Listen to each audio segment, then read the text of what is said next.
बैगन का भरता बनाने के ना कई सारे तरीके हैं, लेकिन मैंने कभी नहीं सोचा था कि इस तरीके से बैगन का भरता बनाएंगे तो इतना टेस्टी, इतना मज़ेदार बनेगा। तो मैंने सोचा कि free online cooking class cooking के एबीसीडी में ये वाली रेसिपी तो सभी को सीखनी ही सीखनी है। तो इसीलिए मैं आज आपके साथ ये वाली रेसिपी सिखाने वाली हूँ, बहुत सारे टिप्स के साथ। वीडियो पूरा देखिए। आप इसे ज्वार की रोटी के साथ, बाजरी, चपाती, पराठा, चावल किसी के साथ भी खा सकते हैं, इतना मज़ेदार बना हुआ था। पूरे टिप्स के साथ रेसिपी सीखने को मिलने वाली है, इसीलिए वीडियो को पूरा देखिए। पसंद आने पर ही लाइक कीजिए, घर पर बनाने के बाद कमेंट कीजिए और ज़्यादा से ज़्यादा लोगों को शेयर कीजिए जब आपको ये पसंद आएगा तब। तो चलिए रेसिपी को स्टार्ट करते हैं।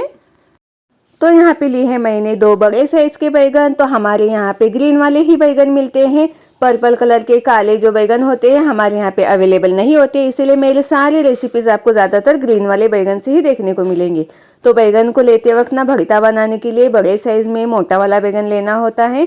ज़्यादातर कोशिश करें कि उसमें ज़्यादा से ज़्यादा बीज ना हो, ऐसे वाले बैगन लेना है। लेकिन काला पर्पल कलर का जो बैगन होता है ना, उसमें बीज होते ही होते हैं। तो अब ना यहाँ पे बैगन को चीरा लगा कर लेना है।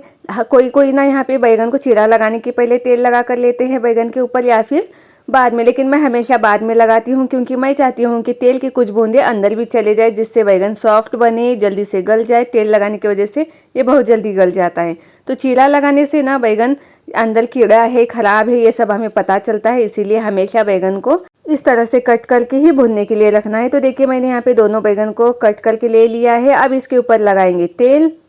ज़्यादा नहीं, बस हल्का सा तेल लगा कर लेना है। आप चाहे तो हाथ से भी लगा सकते हैं। तो ऊपर के डंठल तक इसे हमें तेल लगा कर लेंगे। तो इसी तरह से मैंने दोनों बैगन को तेल लगा कर ले लिया है।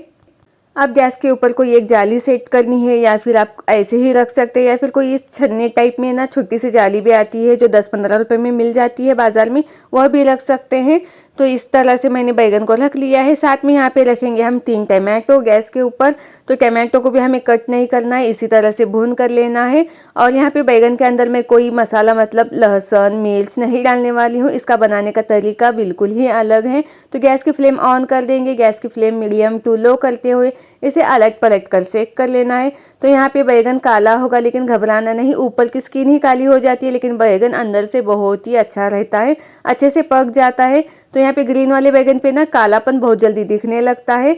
तो जैसे ही दिख रहा है वैसे ही हमें इसे निकालना नहीं है। इसकी एक ट्रिक है कि अंदर से पका है या नहीं ये भी पता लगाना है। तो देखिए यहाँ पे मैंने बैगन को इस तरह से पका कर ले लिया है। टमाटो भी अच्छे से गल गए हैं। तो यहाँ पे ना अगर आपको बहुत ज़्यादा रश लगे तो आप एक एक करके बैगन को भी पका कर ले सकते हैं, लेकिन बहुत ज़्यादा टाइम जाएगा। वैसे भी बैगन भुनने में बहुत ही ज़्यादा टाइम जाता है। तो अब इसे मैं निकाल कर ले रही हूँ। तो ये बैगन पक गए हैं, लेकिन आपको अच्छे से क्लियर दिखाने के लिए मैं सिर्फ एक बैगन गैस के ऊपर रख के बाकी सब चीज़ें निकाल कर ले रही हूँ। तो यहाँ देखिए बैगन के अंदर ना इस तरह से चम्मच, चाकू या फिर टूथपिक डालना है।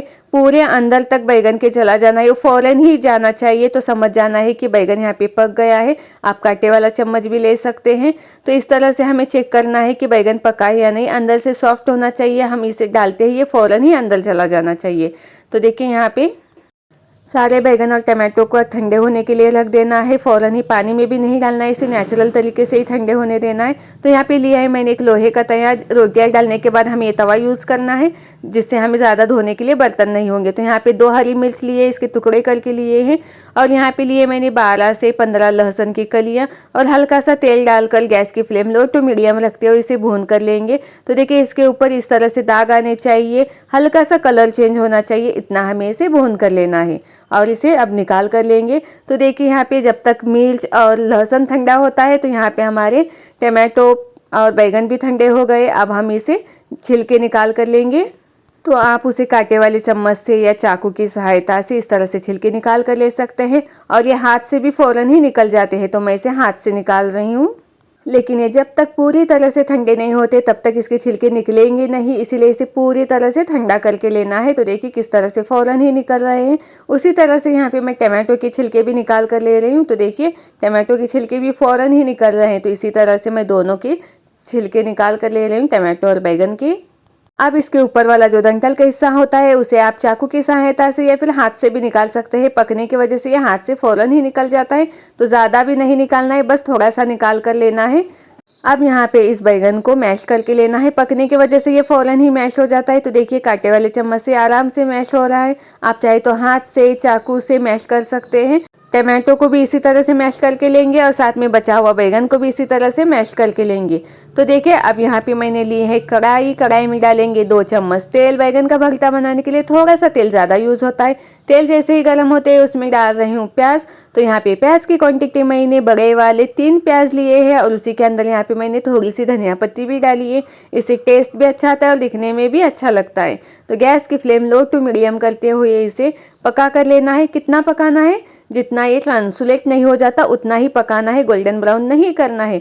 बैगन के भरते में कोई कोई प्याज ना कच्ची ही डालता है, उससे भी टेस्ट बहुत अच्छा आता है, लेकिन यहाँ पे मैं इस तरह से इसे पका कर ले रही हूँ। प्याज इस तरह से पकने के बाद ना इसमें डालेंगे लहसुन और हरी मिर्च का जो अब हमने भून कर लिया था ना उसका ठेचा बना कर लेंगे, यानी कि इसे दरदरा कूट कर लेंगे। अब इसे अच्छे से मिक्स करेंगे, गैस की फ्लेम लो पे रखेंगे। तो देखिए ये भी अच्छे से मिक्स हो गया है, साइड से तेल भी निकल आया है। तो ये बहुत ही ज़्यादा सूखा सूखा लगने लगता है। तो इस वक्त हम डालेंगे टमाटो, क्योंकि पानी टमाटो का यहाँ पे रिलीज़ होगा तो एक्स्ट्रा पानी डालने की हमें कोई ज़रूरत नहीं है। तो टमाटो को भी मैंने अलग से मैश करके लिया है, बैगन के अंदर मिक्स नहीं किया है। अब इसे भी डालेंगे और मिक्स करके लेंगे।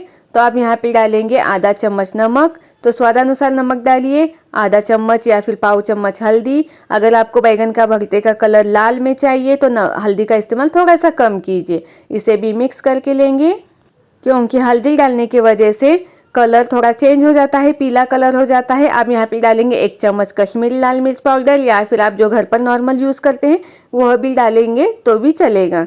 तो अब इसे भी मिक्स करके लेंगे। तो यहाँ पे मसाला सूखा सूखा लग रहा होगा तो आप हल्का सा पानी डालकर ले सकते हैं, लेकिन यहाँ पे मैं पानी का इस्तेमाल नहीं करने वाली हूँ। यहाँ पे मैं कुछ अलग चीज़ यूज़ करने वाली हूँ, जिसकी वजह से इसका टेस्ट भी इन्हांस होगा और साथ में ये सूखा सूखा भी नहीं लगेगा। तो इस स्टेज पे डालेंगे बैगन जो हमने भूनकर मैश करके लिया है। गैस की फ्लेम लो पे रखें, अच्छे से 2 से 3 मिनट तक इसे मिक्स करते रहना है, तभी इसका स्वाद अच्छा आएगा। जो भुनी हुई प्याज है, टमाटो है, बैगन के अंदर अच्छे से मिक्स होने चाहिए। तो लीजिए यहाँ पे मैं डाल रही हूँ इमली का पल्प। इमली का पानी डालना है, बस आपको कितना खटास चाहिए उस हिसाब से। बस यहाँ पे मैंने थोड़ी सी इमली को गर्म पानी में भिगाने के लिए रख दिया था, उसका पल्प निकाल कर ले लिया है। अब ये डालेंगे 4 टेबलस्पून इमली का पानी होना चाहिए। अब इसे भी मिक्स करेंगे और इसे अब ढककर पकाएंगे 2 मिनट के लिए। गैस की फ्लेम पूरी तरह से लो पे रखनी है और ढककर पकाना है। तो देखिए 2 मिनट बाद मैं इसे चेक कर रही हूँ, माशाल्लाह ये इसमें भाप आनी चाहिए, उतना ही हमें इसे पकाना है। इसमें बहुत ही बढ़िया खट्टा तीखा चटपटा सा स्वाद आने लगता है। अगर आपको इमली पसंद नहीं है तो आप यहाँ पे नींबू डाल सकते हैं या फिर पूरी तरह से स्किप भी कर सकते हैं। आप इसे सर्व करते वक्त हल्का सा कुछ बूंदे तेल की डालकर सर्व कीजिए। खाते वक्त तेल डालिए उसमें और फिर मिक्स करके खाइए, तो इसका टेस्ट दुगना तिगना बढ़ जाता है। तो मिलते हैं ऐसे ही नई रेसिपी सीखने के लिए। तो तब तक खाना बनाते रहिए और खाते रहिए। जज़ाकल्लाहु खैरू।